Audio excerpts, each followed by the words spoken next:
नमस्कार, मी बाजीराव देशमुख, अध्यक्ष शासकीय पुनर्नियुक्त माजी सैनिक संघटना महाराष्ट्र राज्य। आज शासनानं आपल्या पुढे येण्याची आम्हाला वेळ आणलेली आहे। जे कारण म्हणजे 1 नोव्हेंबर 2005 हा शासन निर्णय लागू झाला आणि तो अन्यायकारक शासन निर्णय पुनर्नियुक्तांच्यावरती थोपला गेला। आम्ही सर्वजण पुनर्नियुक्त माजी सैनिक आहोत आणि शासनाच्या विविध विभागामध्ये इतबाले इमाने वाले सेवा करत आहोत आणि अशा पुनर्नियुक्तांच्या वरती 2005चा शासन निर्णय थोपवून आमचं अतोनात नुकसान केलेलं आहे। आता हे कसं, तर ही NPS योजना 2005 नंतरची लागू केली, त्याच्यामध्ये आम्हाला पेन्शनची हमीच नाही आहे। आमच्याकडून कंट्रीब्युशन 10% घेऊन आम्हाला शासन पेन्शन देणार आहे, म्हणून ही योजना आम्हाला लागू होत नाही। त्याच्यामध्ये फॅमिली पेन्शनचं प्रावधान नाही आणि 50% पेन्शनची हमी नाही आणि आम्ही याचे हकदार आहोत। याचं कारण की आम्ही 2005 पूर्वी सैन्यात होतो आणि ही योजना आलेली आहे की 2005 नंतर जी शासकीय सेवेत आहेत त्यांच्यासाठी। शासन म्हणतं आहे की तुम्ही सुद्धा 2005 नंतर शासन सेवेत आलेला आहात। आमचं मत एक आहे की आम्ही शासन सेवेत 2005 पूर्वी सैन्यात होतो, म्हणूनच आम्हाला इकडं पुनर्नियुक्त म्हणून आम्हाला घेतलेलं आहे, नवनियुक्त म्हणून घेतलेलं नाही।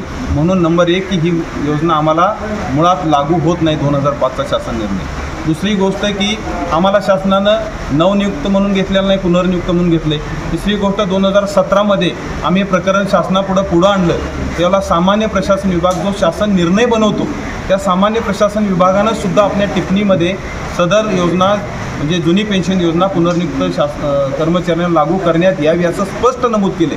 मात्र वित्त विभागानं आर्थिक बोजा पडेल म्हणून ही योजना आमच्यावरती लादली गेली, योजना आमच्यावरती आणली गेली नाही आणि याचा लढा आपण त्यापासून लढतोय, पण याला आम्हाला यश आलेलं नाही नक्कीच, पण आम्ही हे लढा लढतोय।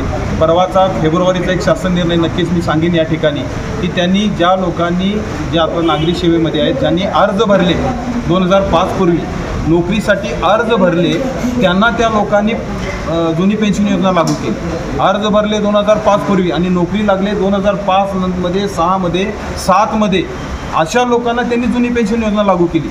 आम्ही तर देश सेवा 2005 पूर्वी केलेली। त्यामुळे हा एकच मुद्दा जर आपल्या डोळ्यासमोर आपण घेतला तर किती दुराग्रह आमच्याबद्दल होतोय हे दिसून येते।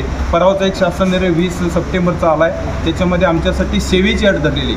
20 वर्षे सेवा असेल त्याला 50% पेन्शन, आमची सेवा 20 वर्षे होत नाही। आम्ही सैन्यात सेवा करून इकडं आलो, 10, 12, 15 वर्षे सेवा होते, त्यामुळे आम्हाला इकडं तोकडी पेन्शन त्या तुलनेत मिळणार आहे आणि त्या पेन्शनमध्ये आम्ही आमचा गुजारा करू शकत नाही। त्याचबरोबर 1 मार्च 24 नंतर ही योजना त्यांनी लागू केली आहे। मग 1 मार्च 24 पूर्वी आमची जी लोक रिटायर झाले, कारण सर्वात पहिली रिटायर होणारी आमची लोक आहेत पुनर्नियुक्त माजी सैनिक, जे 2015 पासून रिटायर होत आहेत, त्या लोकांचा फार मोठी गफलत गैरसोय या ठिकाणी झाली।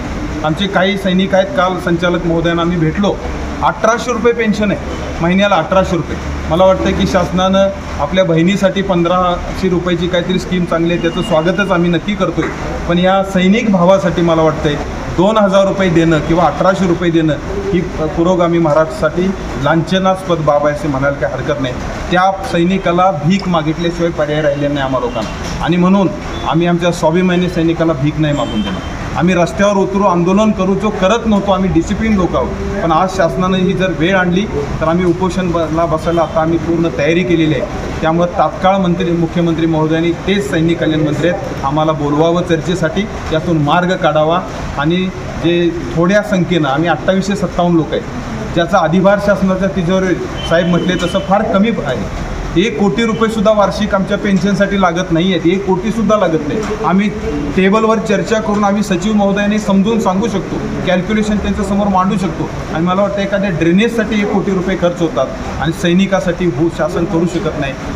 त्यामुळे आम्हाला आतूनच असं वाटतं की आम्ही काही चुकी केली का सैन्यात नोकरी करून, आम्ही जीवाउदार होऊन देशाचं रक्षण केलं ते चुकलं का, अशी एक भावना आमच्या परिवारामध्ये आणि आमच्यावरती निर्माण झालेली आहे। त्यामुळे आपल्या माध्यमातून मी प्रशासनाला विनंती करतो, मुख्यमंत्री महोदयांना विनंती करतो की त्यांनी आमची तात्काळ बैठक बोलवावी आणि याच्यावरती तोडगा काढावा, अन्यथा 30 सप्टेंबरपासून आम्ही आमरण उपोषण करण्याचा निर्धार केलेला आहे, तो निर्धार आम्ही पक्का करू। मला वाटतं की एवढी वेळ सैनिकावरती मुख्यमंत्री महोदय येऊन देणार नाही।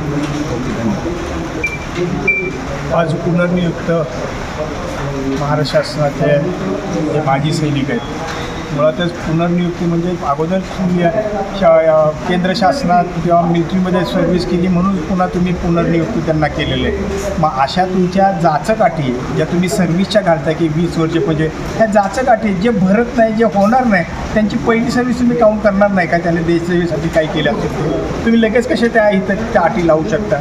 बरं, हे बाब फार क्षुल्लक आहे, हे सुटण्यासारखी बाब आहे. पण मला वाटतं की मुख्यमंत्र्यांच्याकडे फिडिंग वेगळं होत असावं की फार मोठा भार पडतो किंवा जर सैनिकांना पेन्शन दिली तर हे अत्यंत चुकीचं आहे. म्हणून जे अध्यक्ष म्हणतात की आम्हाला मिटिंगला बोलवा. कशाला तुम्ही सैनिकांच्यावर वेळ आणताय उपोषणाची? का आंदोलन करा? ते एका डिसिप्लिन फोर्समधून आलेले आहेत, इतकी वर्ष देशसेवा केलेली आहे त्यांनी. पण त्यांच्यावर तुम्ही अन्याय का करता? तुम्ही अन्याय करायला तुम्हाला एकच कारण आहे, कारण संख्या कमी आहे, आमची वोट बँक नाही आहे. आम्ही ज्यावेळेस वोट बँक निर्माण करू त्यावेळेस तुम्ही गुडगाव येताल हे आम्हालाही माहिती आहे, पण आमची नाही आहे. आणि आम्ही त्या मानसिकतेत नाही की कुठल्याही शासनाच्या विरोधात आंदोलन करणं वगैरे. कारण आमचं ट्रेनिंग तसं झालेलं असतं, आमची शिकवण जडणघडण आर्मीमध्ये किंवा डिफेन्समध्ये झालेली असते, म्हणून आम्ही त्या वाटेला जात नाही. याचा तुम्ही गैरफायदा घेणार आहे का?